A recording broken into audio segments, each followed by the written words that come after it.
Welcome dear student for HSC online lecture initiative taken by Shet Vidya Mandir, English High School and Junior College of Science and Commerce.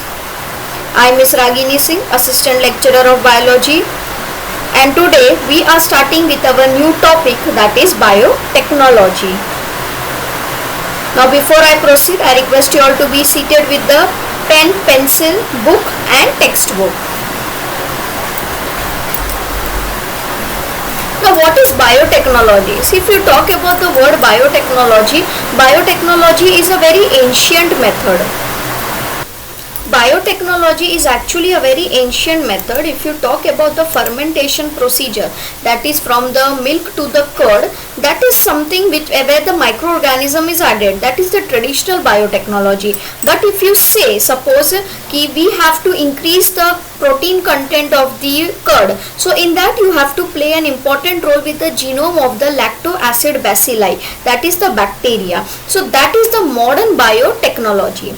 Biotechnology is defined by different organizations in different ways. It has been broadly defined as the development and utilization of biological forms, products or processes for obtaining maximum benefits to man and other forms of life. According to OECD, that is Organization for Economic Cooperation and Development 1981, it is defined as the application of scientific and engineering principles to the processing of materials by biological agents to provide goods and service to human welfare. It uses scientific principles of microbiology, genetics, biochemistry, chemical engineering, mathematics, statistics, computers, industrial processes, etc. Biological agent means plants and animal cells, microorganisms, enzymes or their products.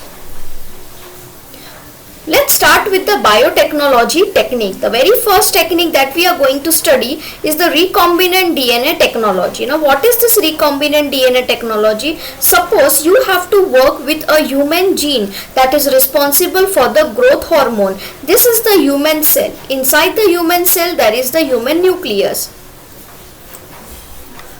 From this human nucleus, you will be isolating the DNA, and the very first step that you will be doing is the screening for the growth hormone, that is the gene which is responsible for the growth hormone. With the help of the restriction enzyme, suppose that is the EcoR1. What is this EcoR1? We are going to study in the future slides or module. This restriction enzyme is going to give a cut over here and here, and you are isolating this human growth hormone. Now you have to place it in a vector, and the vector that we are considering is a plasmid that we are obtaining from the bacterial cell. So this is the bacterial cell, and inside there is the bacterial chromosome, and this is the plasmid. We have already studied that plasmids are the extra chromosomal genetic material. You take the plasmid, and over here even with the same enzyme, that is the same restriction enzyme, you give a cut, and after that you add this human gene of interest into this plasmid, and this what you get is a recombinant DNA, or you can say chimeric DNA. Now this recombinant DNA have to be inserted into the bacterial cell, so that when bacterial cell will replicate, the number of copies will also increase. So this is the bacterial cell for containing gene for the human growth hormone. So this is the recombinant DNA technology that is responsible for synthesis of the growth hormone, or the you can say the any of the hormone that is responsible or is required, or you can even talk about the insulin gene. Now the people, those who are a very dwarf, those whose pituitary gland is not been able to synthesize this growth hormone, this can be actually responsible and can be a boon to those people, so that their height can be increased.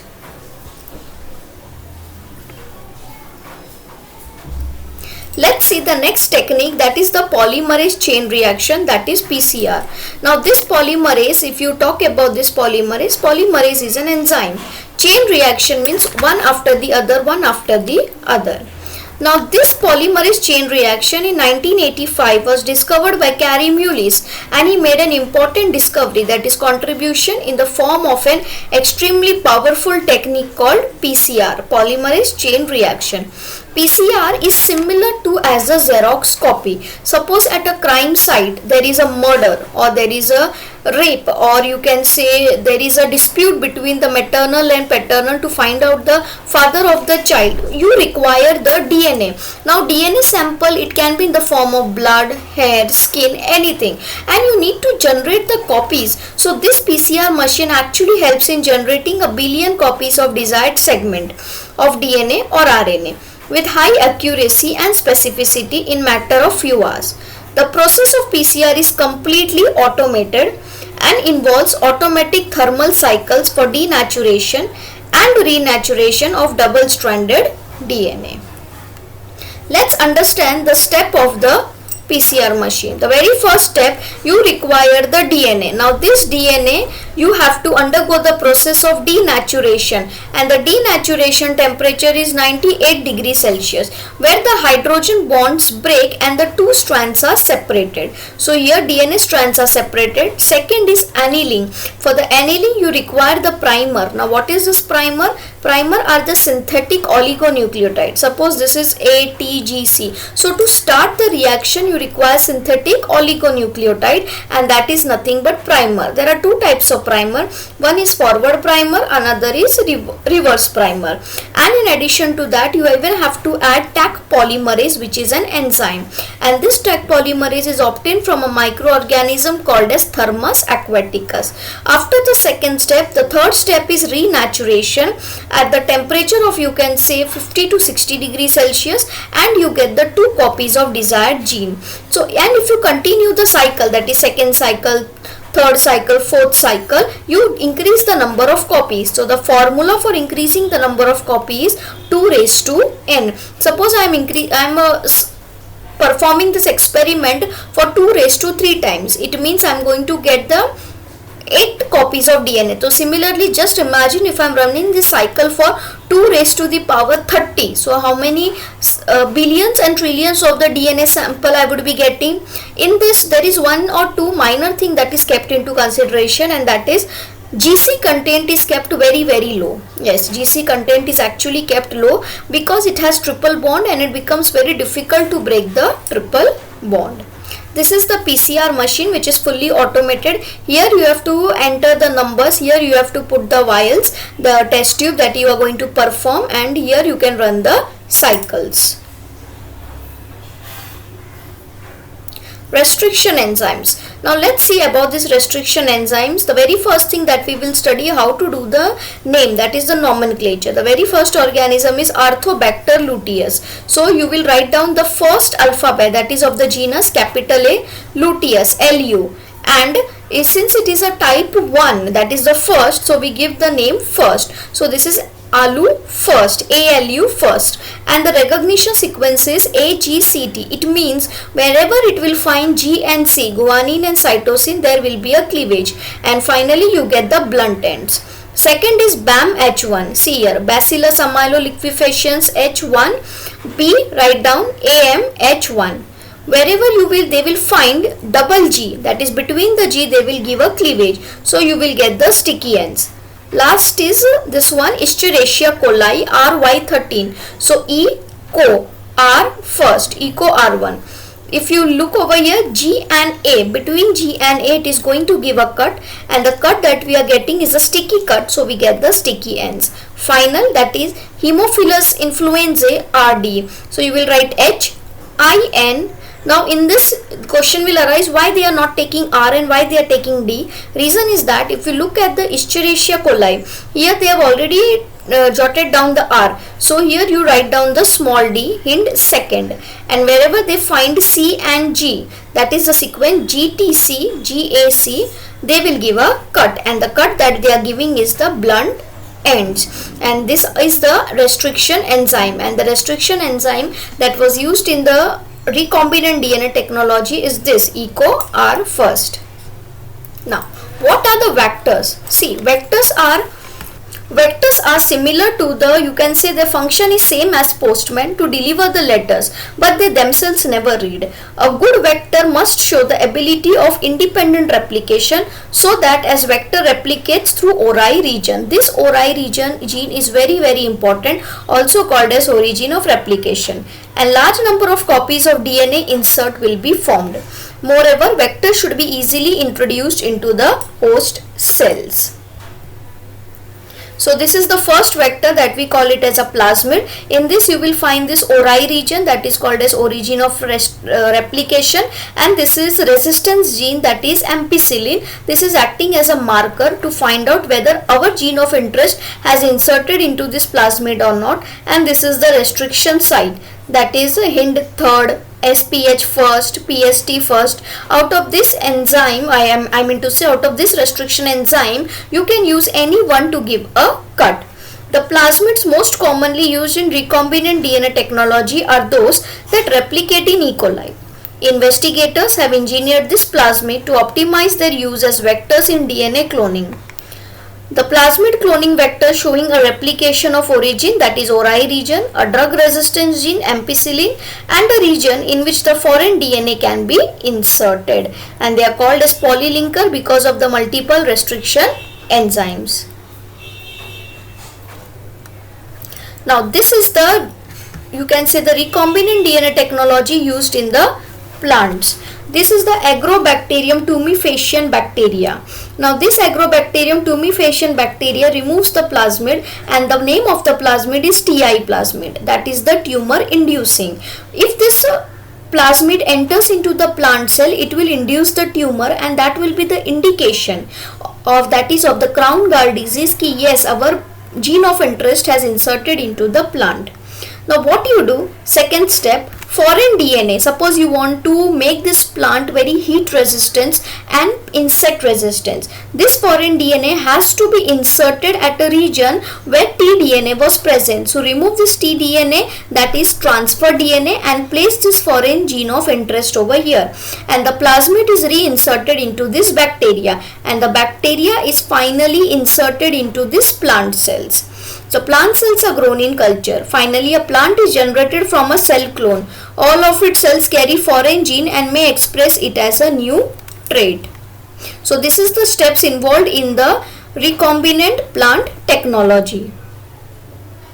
There are two types of library. One is genomic library, again another is cDNA library. Now what is this genomic library and what is this cDNA library?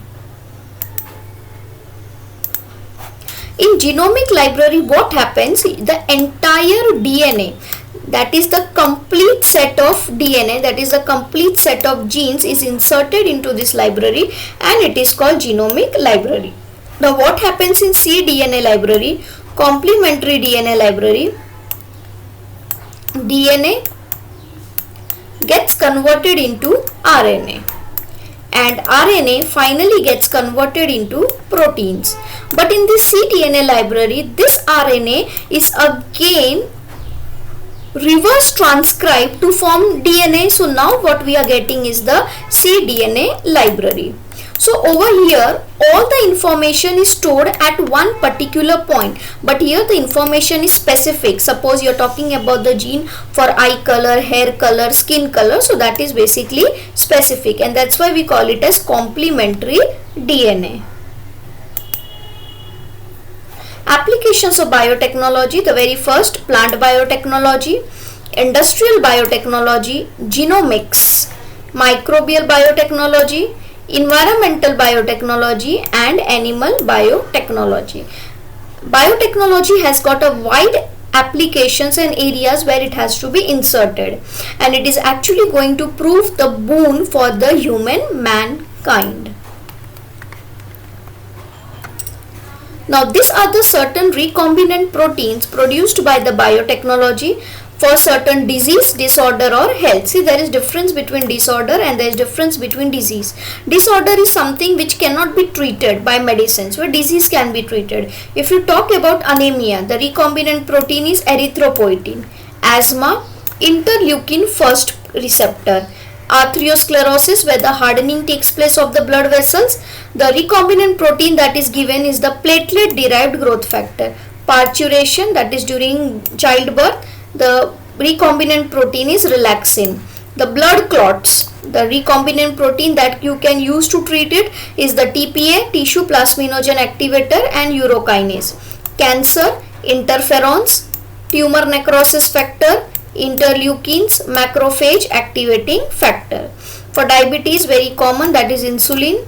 Emphysema, alpha 1 antitrypsin. Hemophilia A and hemophilia B, this is responsible for blood clotting, and they are factors 8 and 9. Hepatitis B, that is hepatitis B vaccine. I hope this module was very clear to you all. I request you all to be very firm about giving the answers and for testing your brain. The very first question is, name two types of library. You can pause the video, take your time, write down the answer. The two types of library are genomic and cDNA. What does TI stands for? The TI stands for tumor inducing. Similarly, what does tDNA stands for? It stands for transfer DNA. Give an example of recombinant protein of diabetes, and it is insulin. Give an example of palindromic sequence. It is GATTC. GAATTC. Palindromic sequence are those sequence which from left to right or right to left it is read same. What does PCR stands for? Polymerase chain reaction. Give any one example of restriction enzyme. You can write down any one example. I have taken as EcoR first. Take down your assignment. Describe various steps of plant biotechnology. Second, enlist applications of plant biotechnology or in general biotechnology. You will refer your 12th standard textbook. Take down your another assignment.